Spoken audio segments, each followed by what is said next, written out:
All right, check it out. We are in the community center area. Now, in the last episode, what did we do? Well, in the last episode, we built a massive Viking workshop. That thing is awesome. I love it.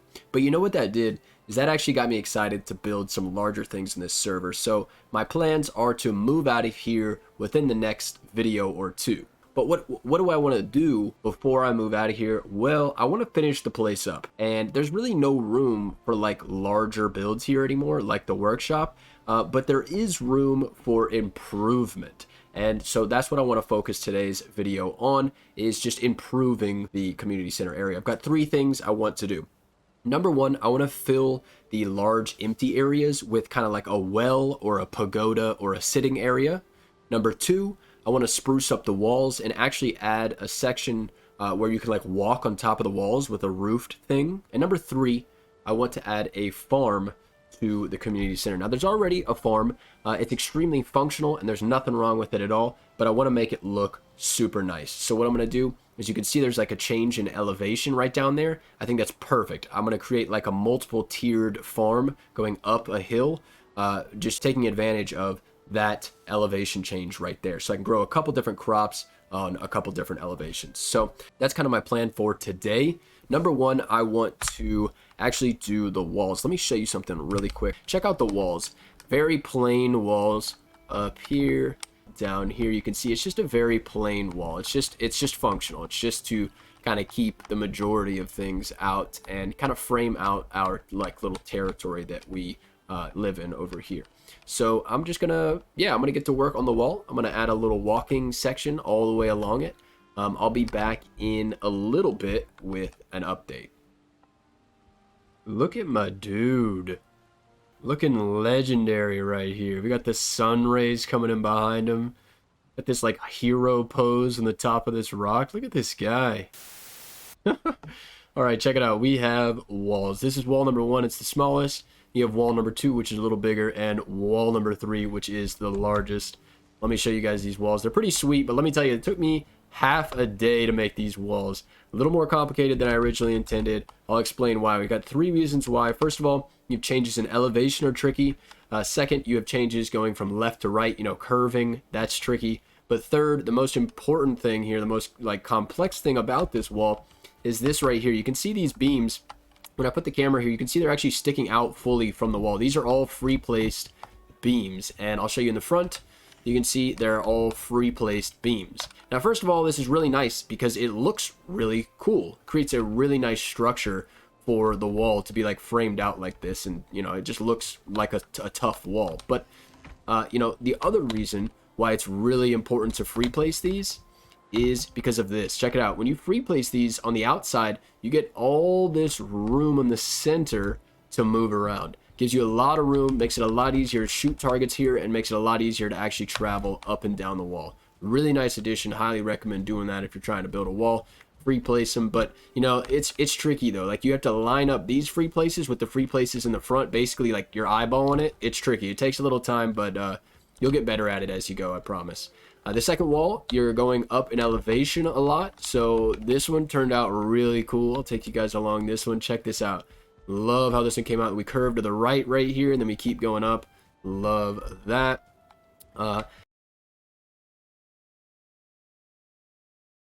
Here, with the walls that I've done, they're much more built into the environment, so I have to really, follow the lay of the land. So you can see here, this is the final wall. This one's super long, and the trees have kind of grown into it a little bit. I love this. As you go down this wall, you actually head to the more wild side of the community center towards my house, where there's less stuff and more like nature. So I love how it's a little bit overgrown. Now you can see I am in a single player backup of the server. So I'm going to fly really quick and show you guys this. The next stage of the video, I'm going to add like a dock here, like a pagoda here. I'm going to add like, here's an example of what the pagoda will look like.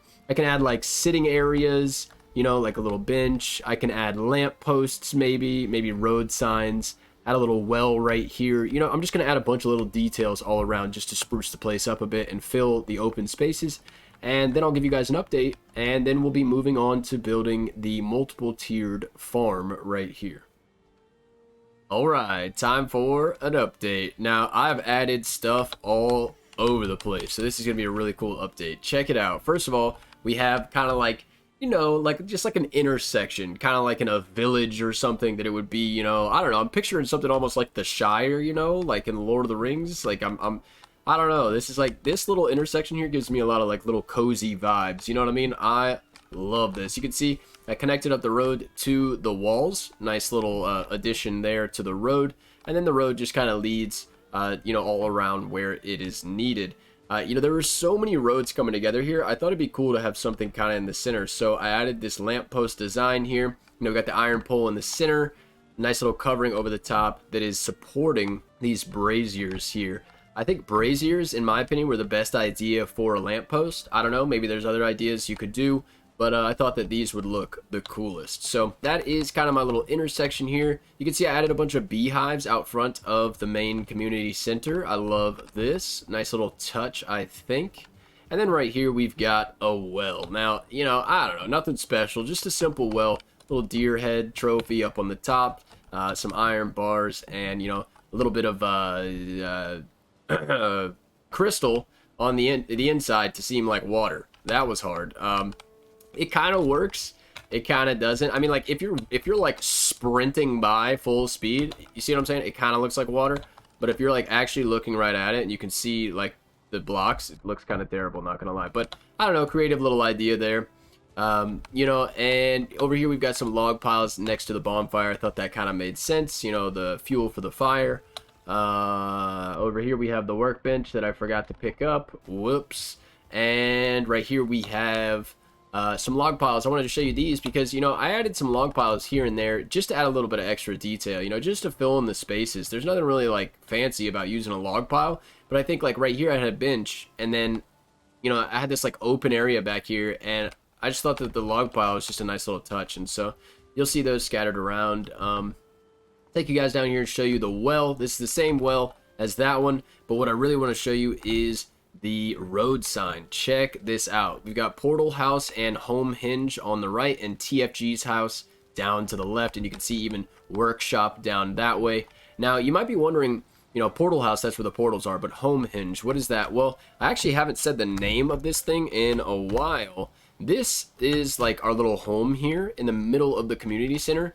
This is actually in between some very large immovable stones, kind of like a Stonehenge type of vibe. And so way back when we started the server, a friend of mine on the server said, you know, he called it Home Hinge, and it kind of stuck. So that is why I put Home Hinge here on the sign, because that is the official name of our little home here. After that, what do we got? Well, we got some seating, and, you know, when you go this way, well, first of all, you know, I've got the road all expanded, looking nice.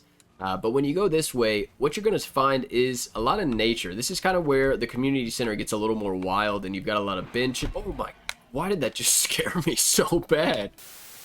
Bro, this board just jump scared me. What the? Yeah, so you got like all this nature stuff here, like going all the way down. And, you know, so I just wanted to keep it simple. I didn't want to build any like large structures. Just a little pagoda here is all. I didn't want to build any more wells or anything. I just wanted to keep it simple. And then like a small dock over here. Just to kind of finish it off. Just, you know, nice views, hanging out by the ocean. But yeah, so obviously I'm in a single player backup of the server, so I can show you guys some stuff a little easier. This is what I'm going to be doing next. Oh my god, we're standing still. We were just standing still. We froze in time. Next I'm going to be doing this. I'm going to build like a little like 2 or 3 tiered farm. I think it's going to be pretty sweet. I hope you guys like all the little things I added. You know, I'll show you guys that more in the little tour video I'm going to do very soon of the community center. But yeah, I'm gonna get to work on the farm. I'll see you guys in a little bit when I am done. All right, the garden is done. What do you guys think? Check it out. We got a nice little 3-tiered garden design. Carrots at the bottom, turnips in the middle, onions at the top. Pretty sweet. Love that. First thing I wanted to make a note of is that I kind of added some things on the outside to kind of bring the whole area together.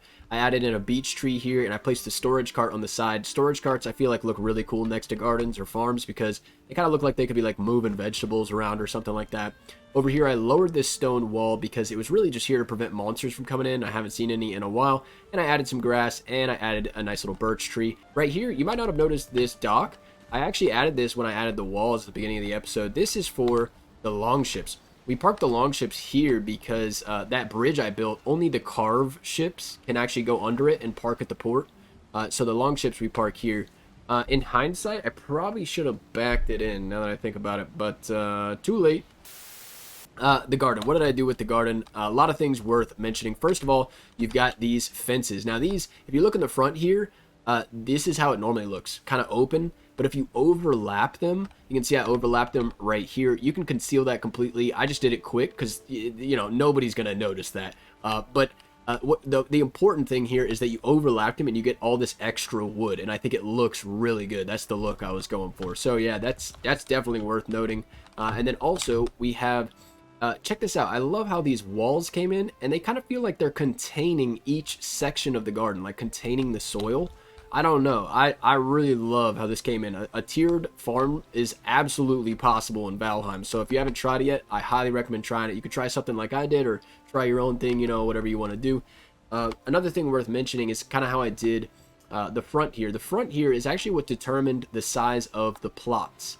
So if these are the flat ones here in the front, you can see if I take my beam and I turn it once, I can place it up against this. And if I go flat again and I turn it once, I can place it up against this one. That's how I did this. Just a very simple curve. I like the curve design for the front, adds a little bit more depth. And then over here on the right curve, you can add some wooden shutters as a doorway.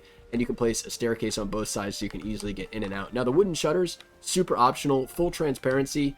You know, you're gonna have to like reach in here to close them and reach over here, so it's kind of annoying. I've honestly just been jumping in and out. You could use anything here, you could use nothing here, you could use a full door, whatever you want to do. I just think the wooden shutters look the coolest, so that's what I did. But yeah, that's pretty much it. I hope you guys like it. Simple little 3-tiered farm design here. I highly recommend messing around with the fences so you can get that overlap fence look. But yeah, this episode was a cool one. Finish up the community center finally. Next episode, I'm going to do a tour of it all, inside all the buildings, show you all the new stuff. And then at the end of the episode, I'm going to show you the new plot of land that I've chosen by then. That is going to be where we build an awesome, massive, huge base. So really excited for all that. More coming soon. You know, if you want to see some extra cinematic shots of the episode, I always leave some in at the end so you can wait like 10 more seconds and you'll get to see those. Thank you guys for watching. And of course, as always, have a good one.